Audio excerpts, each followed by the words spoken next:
Yeah, g'day. Welcome back.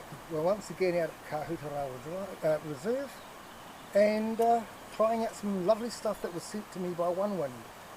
I put in a big order for some stuff. One of the first things is I got some onewind tree straps and whoopee slings. Comes with 2 whoopee slings,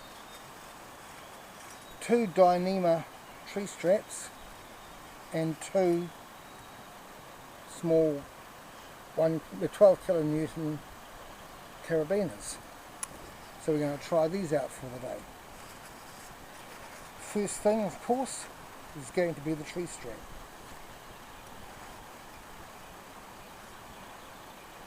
These are not the usual daisy chains, that's a straight tree strap. They're about little shy of 2 meters long, I think.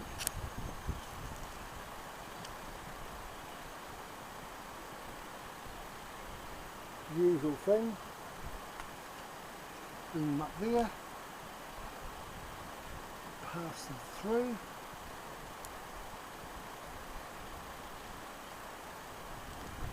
They're too long.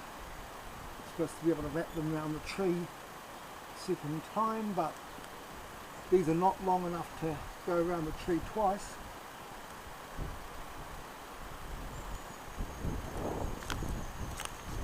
And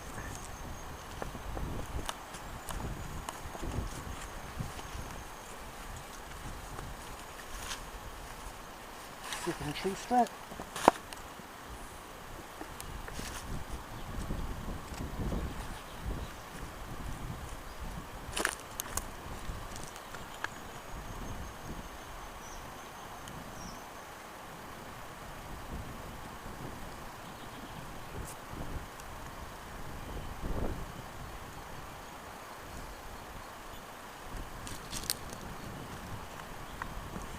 Then, of course, we'll have the carabiners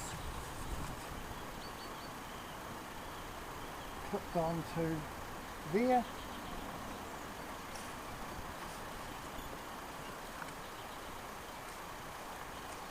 And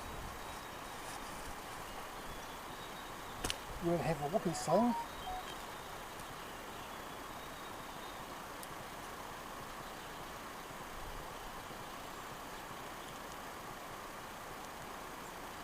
Clipped on as well.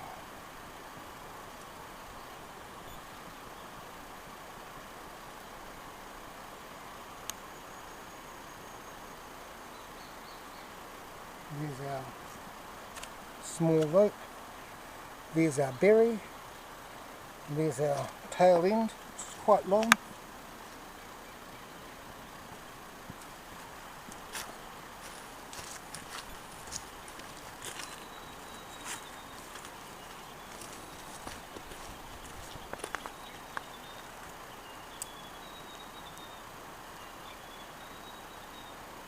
Again.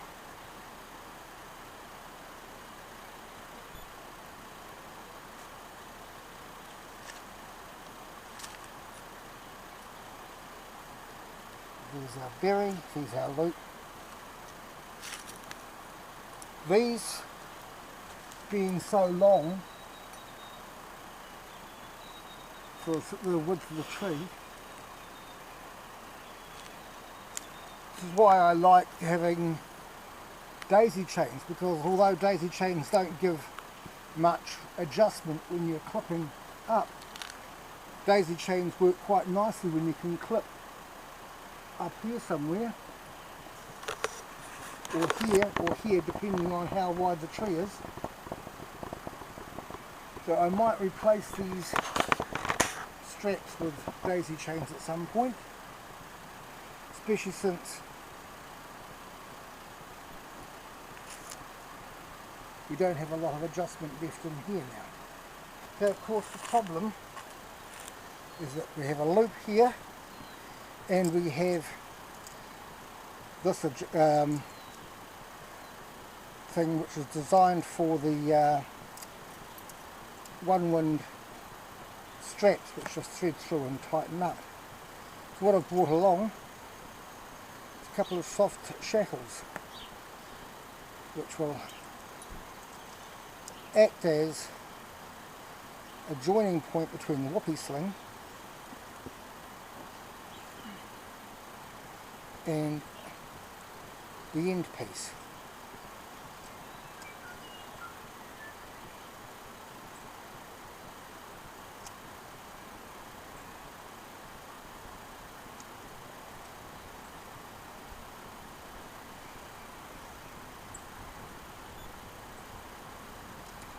Like so as you can see, we've now got the hammock strung between the two sets of whoopee slings, and we can tighten it up or loosen as we so desire and milk the berry. It's smaller and lighter than the wide straps, tree straps that use the buckles. Now what I might do in future is replace this end with a carabiner. I'm not sure yet. We'll see how things are going. But at the moment I'm just using these soft shackles here to join the two. So first thing we've done is put my old daisy chains on here, because as you can see I needed to mount that a lot higher in order to lift the hammock up. So these things are going to have to be replaced with daisy chains. They are very good, lightweight and strong, but they don't suit my style. I mean, like, I'm not running them down because a lot of people swear by straight tree straps like that and wonder why I still use daisy chains when I'm using whoopee slings. The reason being is on a fatter tree that might be attached to this one or this one, but whatever it is, whatever the diameter of the tree, the closest loop to the tree is where the carabiner goes to give me full flexibility in using the whoopee slings. In addition to the lightweight whoopee slings, also got a underquilt for keeping me warm on a freezing cold windy night. It has some guy lines and a small carabiner. Carabiner can clip there, or maybe further up on the suspension.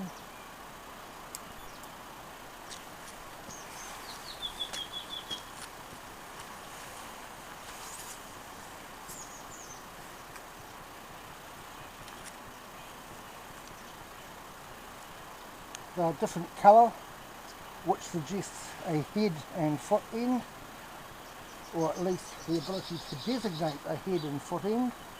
Up to your liking.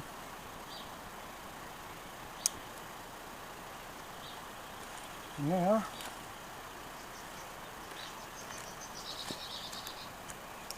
untangle this.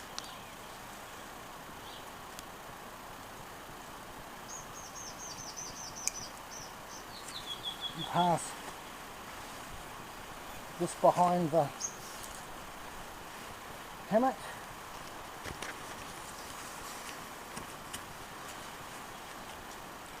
We have a series of shock cords with adjusters on them. This is able to be slid up and down the line. A lot more options compared to the one that I've got. Yeah. That can be pulled closer to that end or loosened off. Likewise, same at this end. We have the adjuster here to shorten the sides.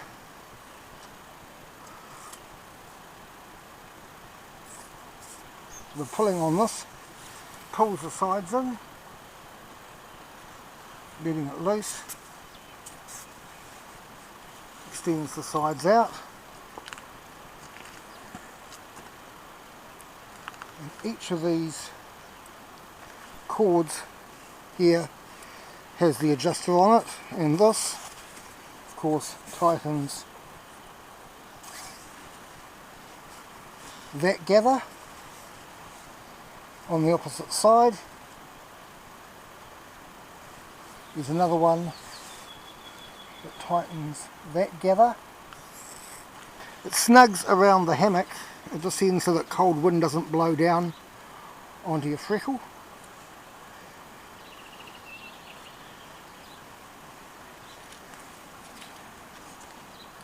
And to go with it, because if there's any rain blown underneath or any splatter and spackle from rain hitting the ground, the underquilt might get a bit wet or muddy, and for that we have the underquilt protector. Like the underquilt,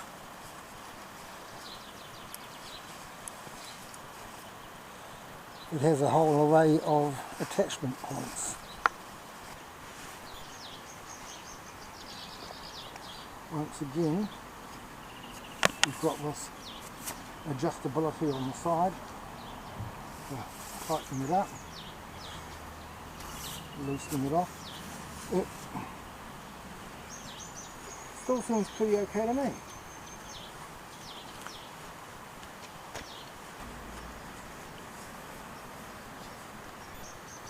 A nice little waterproof and also extra windproof layer to protect the underquilt. I can definitely feel the warmth from having the underquilt underneath my back. It's not quite as windy today as it was the last time we tested, but it is colder, and you can definitely feel the improvement of having the underquilt keeping my back warm. And this is a lovely comfortable hammock now.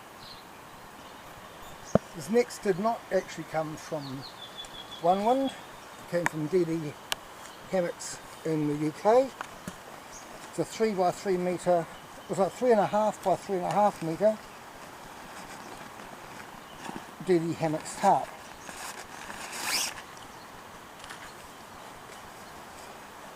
I've got this rather than getting the onewind tarp purely through personal preference. I prefer square tarps rather than rectangular, and I prefer polyester rather than nylon. Now I have no doubt that the 12 foot or 3.6 metre billow sill nylon tarp is a wonderful tarp, but it doesn't suit my style, which, as I said, tends to square tarps, and also I prefer polyester over nylon. I bought this because this BC is too long for my DD Hammocks 3x3. So now we'll set up the 3.5 by 3.5. Okay, once again, me being me, I've put it up wrong. Which is to say, these are the middle of the edge tie-outs, because this is clearly the sewn and sealed ridge line here. And I do so because I like using these ridgeline tie-outs as side pulls to increase the amount of space inside the hammock, should I so desire to just pull that out a little bit more. Did that with your DD hammock last time when we went camping, you had poles over the top? Yeah. That's what I've done with my 3x3, and now I'll do the same with the 3.5 by 3.5. Which brings us to the last thing that I got from onewind in the order, which was some onewind snake skins. Now my first thought was, oh, that's cool. The snake skins come in these tiny little bags. When I opened it up, I discovered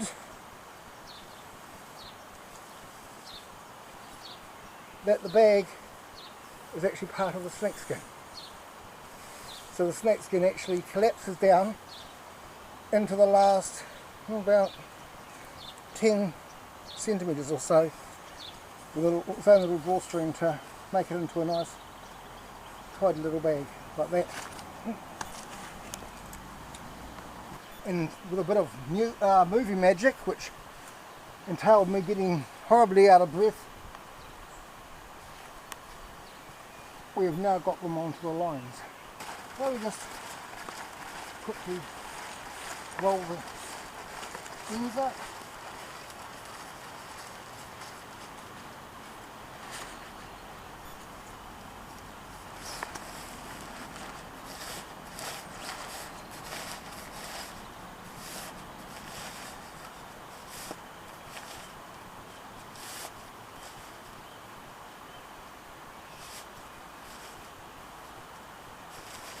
Slide the snake skins down.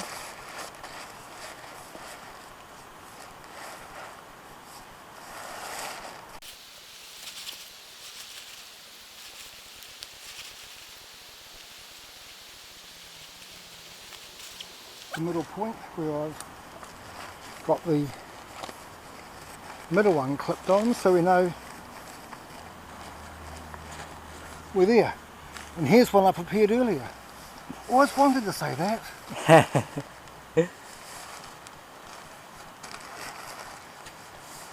Watch me get a copyright strike from Alison Holst.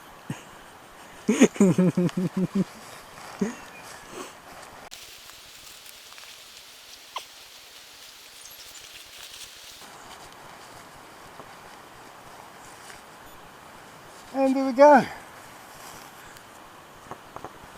One DD hammock tarp, nicely tied up in my onewind snake skins. So now with all that done, there's only one last thing that we really need to do today. A brew. And try out a couple of new things that I got from AliExpress.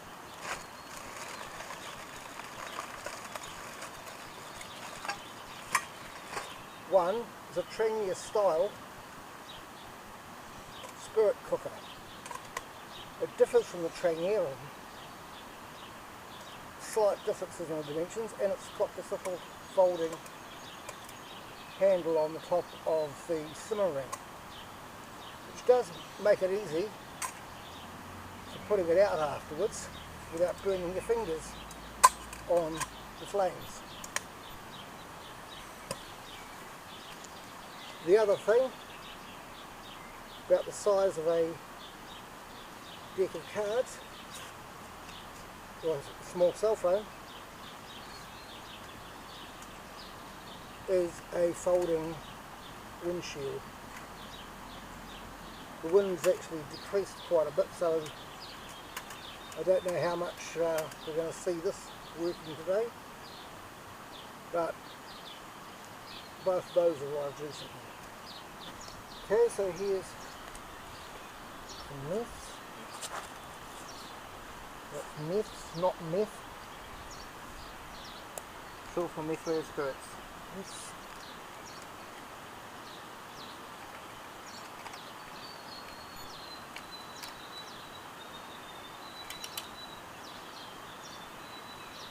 Trusty.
Okay, so that was fun mucking around with the onewind gear and trying it out on my hammock system.